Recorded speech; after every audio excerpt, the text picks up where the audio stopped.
Naxçıvan Dövlət Universiteti və Yeni Azərbaycan Partiyasının Naxçıvan şəhər təşkilatını birgə təşkilatçılığı ilə Konstitusiya və Suverenlik ili çərçivəsində Yeni Azərbaycan Partiyasının yaradılmasının 33-cü il dönümünə həsr olunan Milli Qurtuluşdan Suverenliyə gedən yol mövzusunda elmi-praktiki konfrans keçirilib.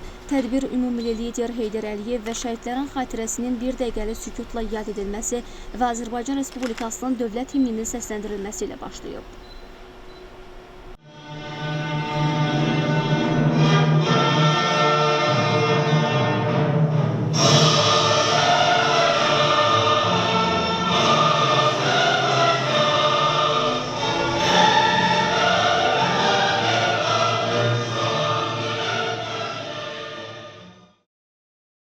Biz Yeni Azərbaycan Partiyasının Naxçıvan şəhər təşkilatı ilə birlikdə Konstitusiya və Suverenlik ilinə və partiyanın yaranmasının 33-cü il dönümünə həsr olunmuş bu konfransı, praktik konfransda məhz bu məqsədlə belə bir əlamətlər günə salmışıq.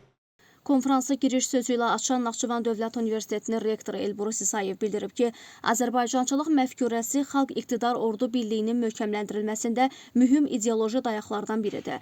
Bu məfkurə gənclərin vətənpərvərlik ruhunda tərbiyəsində, milli kimlik və dövlətçilik prinsiplərinin formalaşmasında böyük rol oynayır. Tələbələrin təhsili, intellektual inkişafı, dövlətə sədaqət və sağlam siyasi təfəkkür ruhunda yetişdirilməsi universitetin əsas prioritetlərindəndir. Vurğulanıb ki, bu ilk təşkilatı fərqləndirən əsas xüsusiyyət onun tərkibində ziyalıların, eləcə də partiya və ölkə üçün mühüm əhəmiyyət kəsb edən fəal gənclərin çoxluq təşkil etməsidir.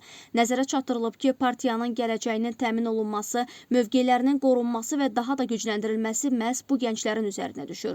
Onların fəallığı və təşəbbüskarlığı partiyanın uğurlu inkişafında həlledici rol oynayır. Yeni Azərbaycan Partiyası Naxçıvan şəhər təşkilatının sədri Elman Cəfərli Milli Qurtuluşdan Suverenliyə Yeni Azərbaycan Partiyası mövzusunda məruzə ilə çıxış edərək bildirib ki, 1992-ci il noyabrın 21-də Naxçıvanda Ulu Öndər Heydər Əliyevin rəhbərliyi ilə təsis olunan Yeni Azərbaycan Partiyası müstəqil dövlətçiliyin və ümumilli maraqların qorunması naminə cəmiyyətin bütün təbəqələrinə səfərbər edən siyasi təşkilat kimi formalaşıb. Qeyd olunub ki, 2005-ci ildə keçirilmiş 3-cü qurultaydan sonra Yeni Azərbaycan Partiyasının sədri seçilən Prezident İlham Əliyevin rəhbərliyi ilə Azərbaycanın siyasi və iqtisadi müstəqilliyi daha da möhkəmlənib, ölkə regionun ən güclü dövlətlərindən birinə çevrilib. Partiya bu il fəaliyyətinin 33-cü il dönümünü qeyd edir və Yeni Azərbaycan Partiyası üzvləri bu illər ərzində xalqa xidmət və fədakarlıq nümunəsi göstəriblər. Daha sonra Yeni Azərbaycan Partiyası Universitet Ərazi Təşkilatının sədri Bəhruz Məmmədov tarixi zəfərdən dövlət suverenliyinə, siyasi iradə, hərbi güc və milli həmrəylik mövzusunda çıxış edib.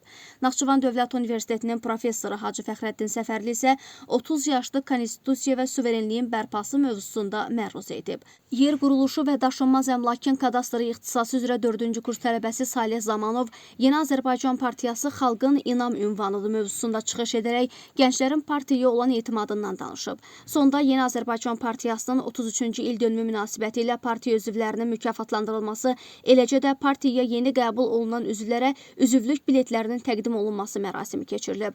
Tədbir Yeni Azərbaycan Partiyasının 33 illiyinə həsr olunmuş videoçarxın nümayişi və partiyanın himninin səsləndirilməsi ilə yekunlaşır. Yeni Azərbaycan Partiyasının çox qorunmaq gələcəyi.